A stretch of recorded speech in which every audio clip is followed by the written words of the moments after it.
If the human condition is built on love, as any religion or spiritual guru would have us believe, why all the chaos, pain, and terrible things that occur? Because God acts in mysterious ways? Or to humble ourselves? The answer is a shadowed revelation, a hidden constellation we can no longer see. Our world is a canvas of turmoil, a masterpiece of despair. But whose realm is it?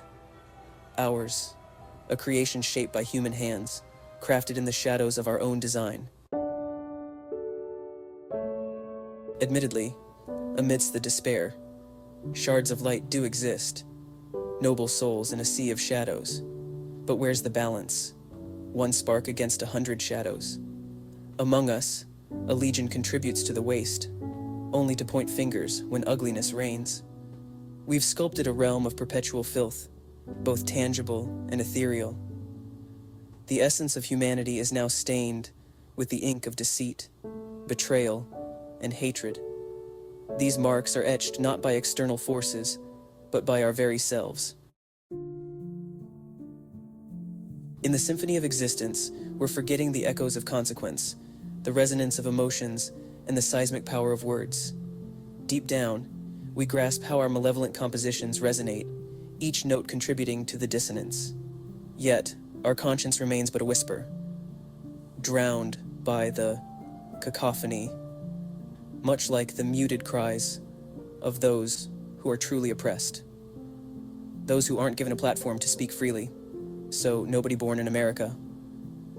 Where lies the pure, unadulterated truth?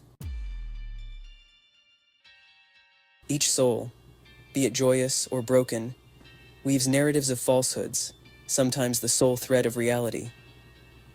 This mendacity has become a plague of this era, a dark cloud looming over the landscape of truth. Within our contemporary cauldron, survival often demands complicity in the creation of atrocity. The world blazes with turmoil, a storm of the spirit. Poison courses through veins, yet we remain indifferent, as if gazing upon a painting of our own demise. Materialism and evanescent desires have led us astray, obscuring the value of our blessings. We've become architects of destruction, intruders of sanctuaries, and victims of our own illusions. The scientists' hunt for remedies can't mend the chasm of apathy driven into the human condition. While the world shivers at hypothetical cosmic triggers, the more imminent threat rests within ourselves, a self-inflicted cataclysm. The journey of change, where does it commence? I could embark, but for how long? Pursuing righteousness might wane in a world where others revel in deception. Is this equilibrium? Those holding the lanterns of virtue often tread the darkest paths, while the privileged dance atop the sorrows of others. We, sinners donning halos, waltz through this grand tragedy with closed eyes, for there is nothing in this tragedy that we care to see.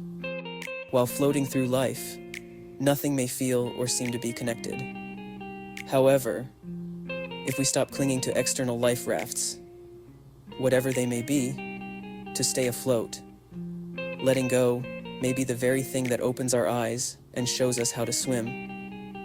If we don't take the time to wake ourselves up in our lives, we may eventually become stuck in an incurable unawareness of what is going on around us.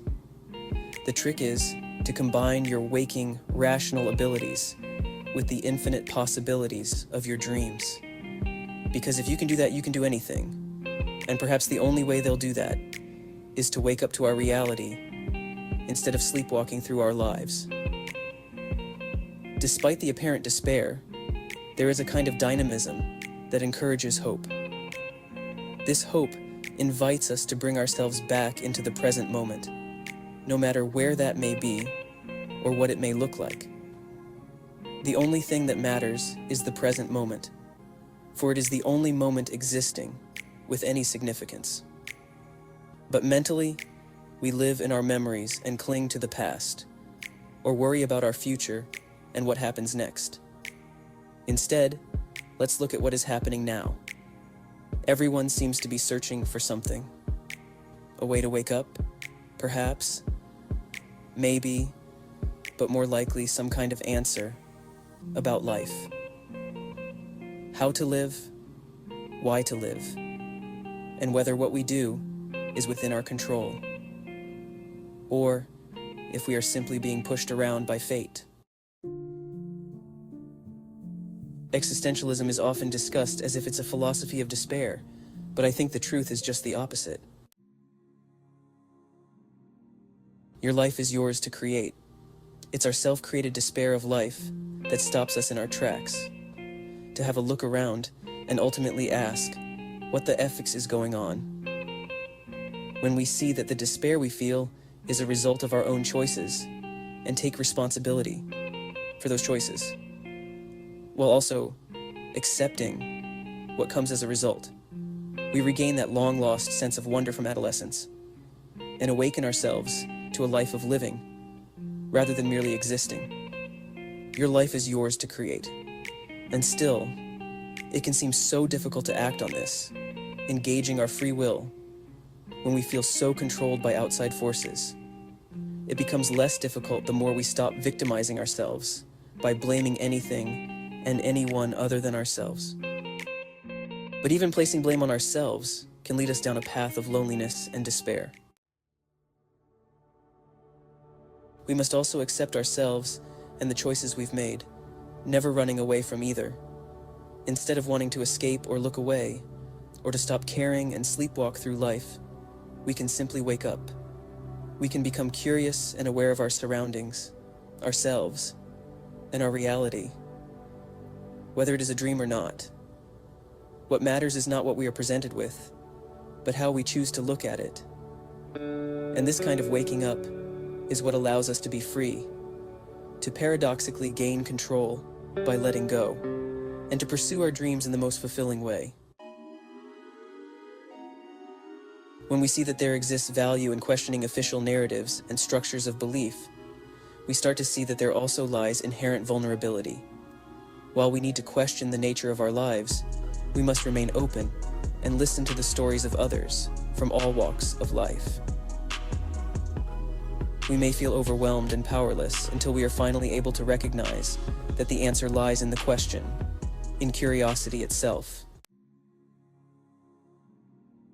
If you can wake up, you should, because someday you may not be able to. There may come a day when people stop dreaming. We need to be careful not to let our busy lives completely engulf our fleeting existence.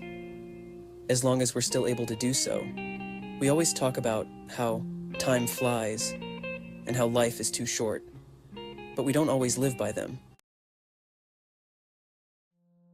What if life isn't necessarily about finding happiness or achieving what we believe to be success? Maybe life is just a series of deep, complex, puzzling, conflicting moments shared between human beings with nothing immediately in common, except for the fact that nobody has a clue. However, is this not the very thing that makes it so beautiful